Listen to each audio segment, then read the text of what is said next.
And to be honest, there were some people who said, Howard, this is not a subject we should touch. This is not for you. This is not for a company. This is for someone else. I reject that. I reject that completely because we can't leave this for someone else. Well, Starbucks Chairman CEO Howard Schultz talking about why he's given his baristas the option to start conversations about race. Joining me now, Nancy Giles, contributor with CBS Sunday Morning, and Jay Smooth, media strategist for Race Forward, not the same, like... Different kind of race? Yeah. And a video blogger at the Fusion Network. Okay, so before I give my own feeling on this, I shall open the floor to Nancy. What do you think of it? You know, it's easy to make fun of him. It is easy to make fun of him. And there are some very funny tweets, including one that had to do with people racing to the counter to get coffee, ha ha ha. But look, the bottom line is, it's something that really does need to be talked about. And you made a point during the break, I don't want to like spill what you were saying, but the whole conversation about race concept as a concept is kind of clunky and stupid. But we've got to talk and start somewhere. And I think it's really kind of cowardly to just make fun and mock it and not try to get something started. Frankly, one thing that is fact is that under President Obama, the number of hate groups in this country has gone up by like 700-something%. That's according to the Southern Poverty Law Center. Yeah, I mean, these are serious things. We're living in serious times. I think the first black president has brought up a lot of stuff in people that's churning up and bubbling over, and it's worthy of talking about, however sloppily. That, you know, that's that you made the best possible case for it, Jay. Thank you.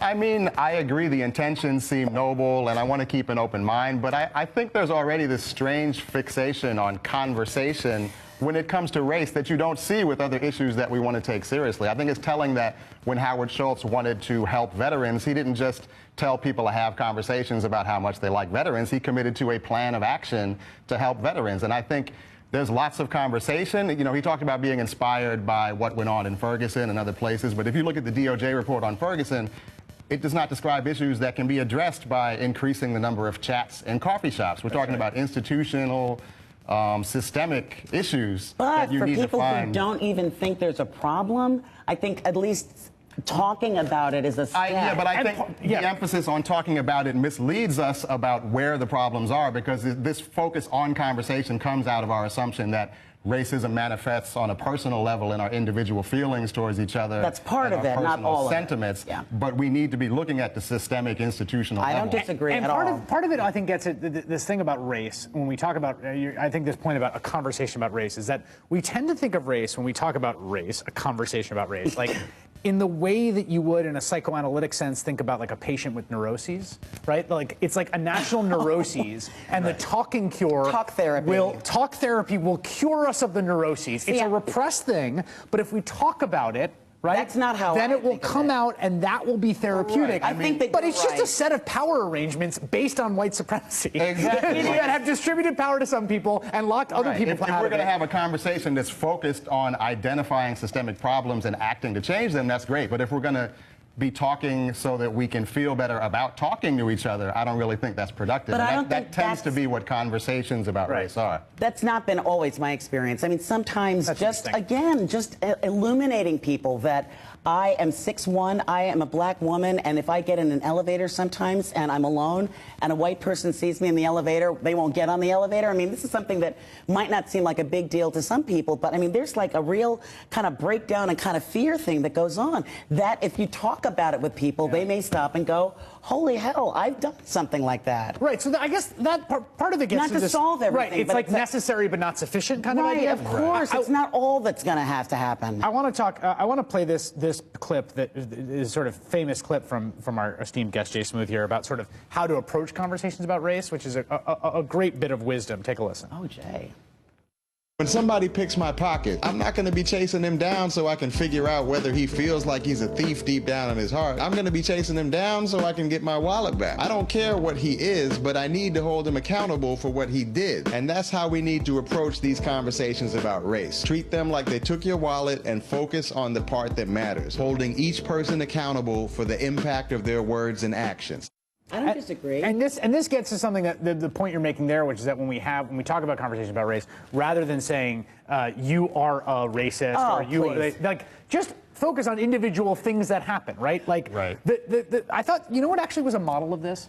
the DOJ report on Ferguson. I thought it was such a great document in that he just said, like, look, here are the numbers empirically. That's right. And here are the reasons that you can't, your normal excuses, which is like, well, maybe black people drive worse. It's like, no, actually, No, like. there's a disproportionate amount of enforcement. private, yes. And it just like went about sort of documenting in this sort of rigorous way that avoided a lot of the. But Chris, I can't not tease Jay about the kind of like brother way he was taught to talk, and like, hey, with the rap music in the background and like down with the people. I'm a rap guy. Yeah, I know, but it's another interesting, funny thing about race. Like, there would be some people that feel that you co-opted something like that, and other people might feel like, well, that's his background, and that's really cool too. Yeah, why These are you co-opting, Jay? Yeah, if somebody takes my wallet, I mean, it's really interesting since it's you weren't also talking that way interesting to me. because I'm actually black, but you assumed otherwise. And this is the sort of awkwardness we can look forward to in Starbucks. Absolutely.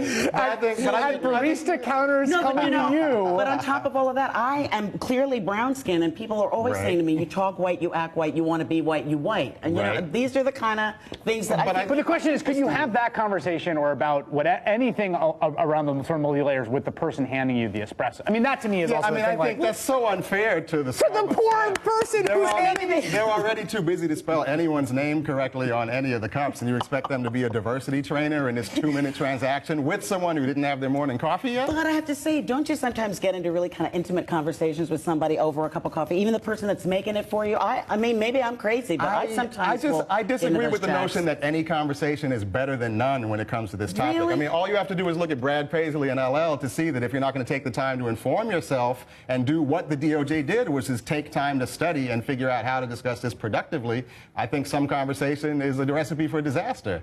I think we need to take the time. When you hire someone to work behind the counter at Starbucks, you don't just let them talk to themselves about how to make a cappuccino. You bring in experts to give them structure and a system to do it. I want to know, first of all, why are we delegating this to the lowest rung of Starbucks, first of all? But and are we giving them information and training on how to have a productive conversation? I mean, I feel like this is sort of throwing it out there in a haphazard way that is not what we need to cure such a serious issue. Well, I would take issue because one of the board members of Starbucks is Melody Hobson, and she's one of the few black CEOs, black female CEOs in the country, and she did a wonderful TED Talk about being race brave instead of, being like silent about talking about things. I think she might have had I'd like to think that she had an influence on getting this conversation started. You sort of buy the general repression narrative, which is like, it's a thing we don't talk about, we should talk about, and any opportunity to push that is actually a net positive. I wouldn't say push it. I mean, I think it has No, but I mean, like, push past the boundaries of repression. I don't see, to me, it's a win-win. I would rather, even if it's sloppy and messy and you have to like go, what the hell did so-and-so mean?